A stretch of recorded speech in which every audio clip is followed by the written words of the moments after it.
previously, a few minutes ago, we showed you how to navigate through the smart online application. And now we're going to kind of just do a quick review of how the Smart for Desktop works.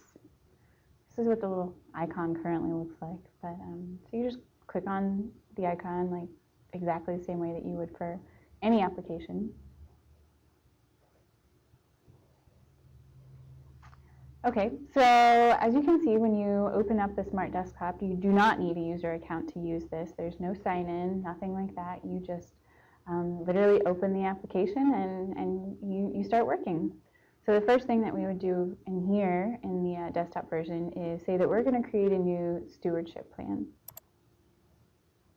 And once again, the fields are going to look really familiar. Most everything within the desktop version actually mirrors the online application. So we're going to call this, once again, a new plan, and we're going to call it Hawaii 2012, Plan 1. We're going to use that same plan name right here. We're going to set a start date of, we'll just say October 1st. It's going to be a 10-year plan, and our next site visit will be November 1st. So we're going to save that. And as you can see, our dashboard right at the top of the screen has now populated with the project name, and it says that it's an in-process project. So now we're going to jump over to the property boundary, and this is gonna happen pretty much exactly the same way as it happens in the Smart Online application.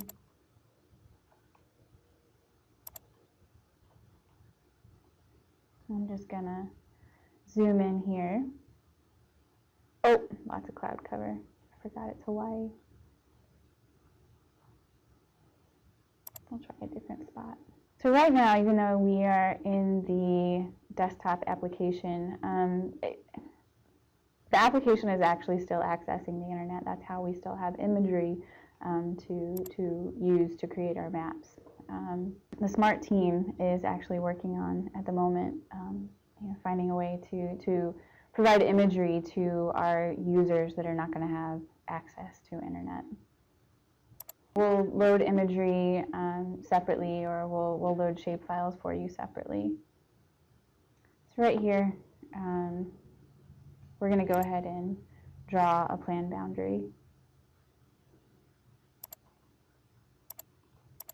We're just going to, since we've already kind of gone over this a little bit, I'm just going to draw kind of like a messy boundary right here and call it good. And then we're going to save that. So then we can once again jump over into our stands, and we're going to create stands. Now, aside from creating your shapefiles, your project boundaries and stands, etc., within the desktop application, there is also an option to upload your project boundaries if you already have them created. In if you already have shapefiles for your project, you can upload them instead of trying to redraw them again.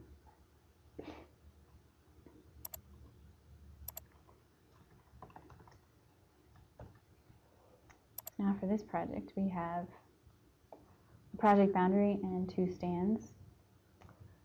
And drawing lines and points, it's exactly the same as it is on the online application.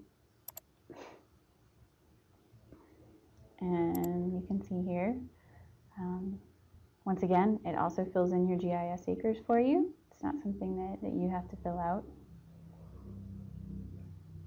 If we go right up here to our dashboard and we go to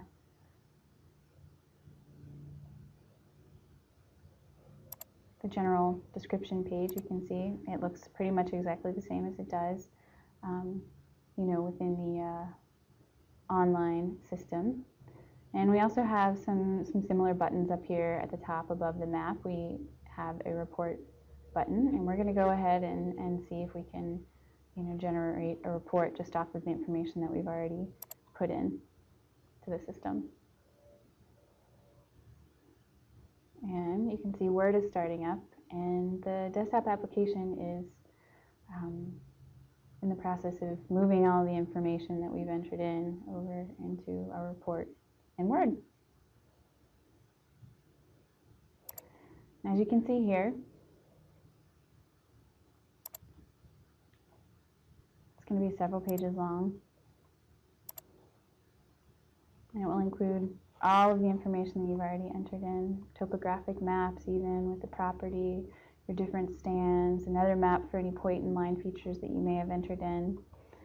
And the report, of course, will be longer and longer depending on how much information you've entered for a particular plan. But as you can see, this is pretty detailed, and even just for the little bit of information that we added in here, the report is actually 12 pages long.